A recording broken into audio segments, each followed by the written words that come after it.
来看这个台中市兴中街这栋大楼火烧厝，烧死6个人。原来真正是有人放火，嘛是住伫同一栋大楼的住户，43岁，因为伫房间底饲养马仔，再加上租金的问题，甲厝主来起冲突，这个满北的气氛无对头。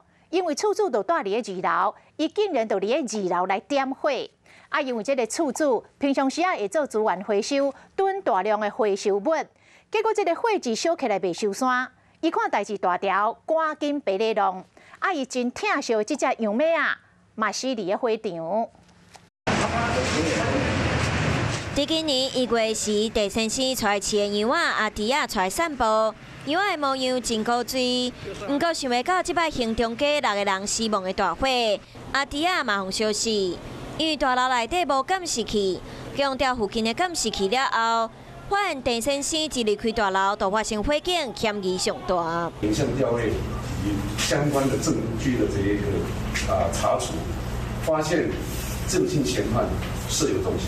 这位查甫人讲，是因为饲羊的问题，还有细厝的纠纷，为了保护姓曾的厝头家，才会放火。不过大楼有真侪杂物阻碍逃生，消防局和都发局监工拢无发现。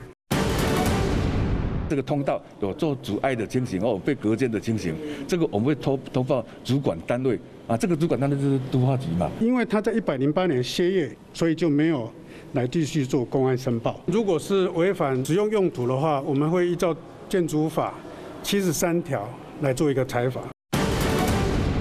大楼伫1997年改造20间房间的旅馆，2019年注销旅馆的登记。不过厝头家家己改造41间套房，说服别人，管旅局敢无发现。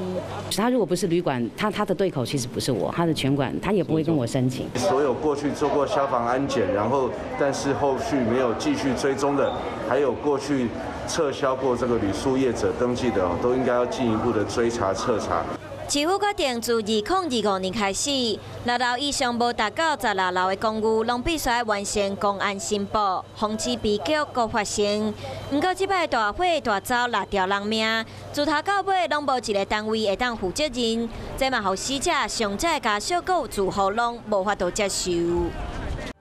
我是吴一璇，想要收看最新第一手的讯息，赶快加入华视新闻 YouTube 频道，按赞、开启小铃铛，最专业的主播群说新闻给你听。